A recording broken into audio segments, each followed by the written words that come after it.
Hello friend, স্বাগত মনি cooking কিচেনে। আজ আমার রেসিপি গিলেমেটে কষা। যারা গিলেমেটে কষা খেতে ভালোবাসেন তারা দেখবেন, যারা ভালোবাসেন না তারা তো ভিডিওটা অবশ্যই দেখবেন, কারণ এইভাবে যদি রান্না করে একবার বাড়িতে খান আপনারা কিন্তু বারবার এই গিলেমেটে খেতে চাইবেন। আসুন দেখে নিন রান্নাটা আমি কিভাবে করছি। তো প্রথমে কড়াইতে তেল দিয়ে তেলটাকে ভালো করে গরম করে নিয়ে কড়াইতে আমি একটু খুন্তি দিয়ে মাখিয়ে নিয়েছি। এরপরে প্রথমে আলুগুলোকে আমি ভেজে নেব। দুটো মিডিয়াম সাইজের আলু আমি নিয়েছি, একটু ছোট ছোট করে পিস করেছি, কারণ গিলেমেটে তাড়াতাড়ি সেদ্ধ হয়ে যায়। আলুটাও যাতে আমার মাংসের সাথে সেদ্ধ হয়ে যায় তার জন্য আলুগুলোকে একটু ছোট ছোট পিস করেছি।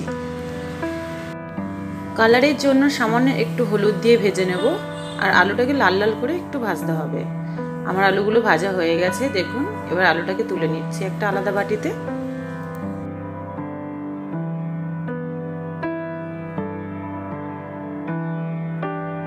এবার সেই তেলের মধ্যে ফোড়নে দিয়ে দেবো একটা তেজপাতা, দুটো এলাচ, 3 থেকে 4টে লবঙ্গ আর সামান্য একটু দারচিনি।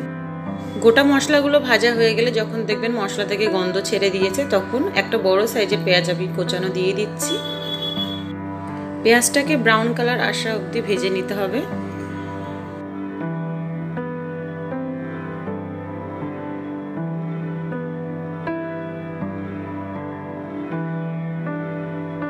এবার এর মধ্যে একটা মিডিয়াম সাইজের টমেটো আমি কুচি করে দিয়ে দেবো।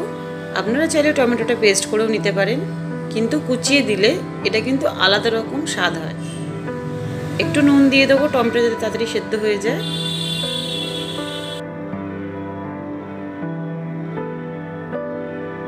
এবার এর মধ্যে আদা, রসুন, কাঁচা লঙ্কা আমি একসাথে পেস্ট করেছিলাম, সেই পেস্ট আমি 2 চামচ মতো দিয়ে দেবো।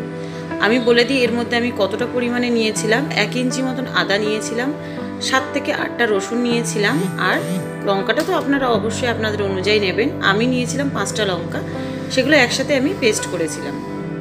এবারে এর মধ্যে গুঁড়ো মশলা দিয়ে দেবো পরিমাণ মতন হলুদ, 1/2 চামচ জিরে গুঁড়ো, 1/2 চামচ ধনে গুঁড়ো, আর সামান্য একটু কাশ্মীরি লঙ্কার গুঁড়ো, এটা শুধুমাত্র কালারের জন্য। এবার মশলাগুলো যাতে পুড়ে না যায় তার জন্য সামান্য একটু জল দিয়ে কষিয়ে নেব। মশলাটা কিন্তু আমার তেল ছাড়া অবধি কষিয়ে নিতে হবে।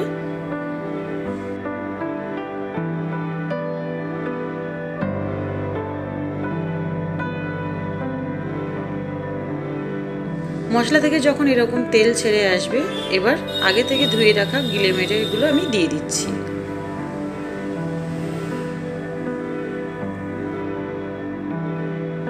বন্ধুরা, আমার চ্যানেলে যদি নতুন হয়ে থাকেন আমার চ্যানেলটাকে সাবস্ক্রাইব করে বেল আইকনটা প্রেস করে দেবেন, তাতে নতুন নতুন ভিডিওর নোটিফিকেশন সবার আগে আপনাদের কাছে পৌঁছে যায়।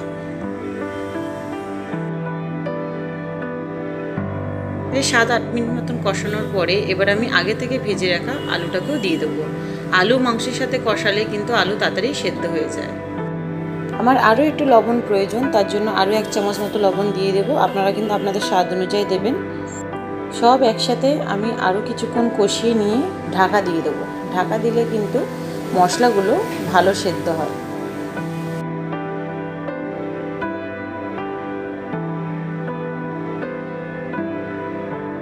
3 থেকে 4 মিনিট ঢাকনা দেওয়ার পরে এবার ঢাকনাটা আমি খুলে দেখি। দেখুন কি সুন্দর জল বেরিয়েছে, আর মশলা থেকেও কিন্তু ভালো তেল ছেড়ে দিয়েছে।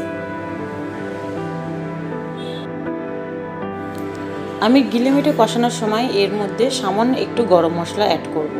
গরম মশলাটা দিলে কিন্তু এই গরম মশলার ফ্লেভারটা আপনার গিলেমেটের মধ্যেও থাকবে, আলুর মধ্যেও কিন্তু থাকবে। তার জন্য কষানোর সময় অবশ্যই একটু গরম মশলা দেবেন। প্রায় 10 থেকে 15 মিনিট আমি কষানোর পরে এখানে 1/2 কাপ মতন আমি গরম জল দিয়ে দিচ্ছি, কারণ আমি এই গিলেমেটেটা একদম কষা কষা রান্না করব, তার জন্য আমার জলের কিন্তু বেশি প্রয়োজন নেই। আলু আমার অলরেডি সেদ্ধ হয়ে গেছে কষাতে কষাতে, তার জন্য আমি জলটা কম ব্যবহার করছি। বন্ধুরা, বাড়িতে কিন্তু অবশ্যই এরকমভাবে রান্না করে খেয়ে দেখবেন, আশা করি আপনাদের ভালো লাগবে। রান্না করে খেয়ে কমেন্টে কিন্তু অবশ্যই জানাবেন খেতে কেমন হয়েছে।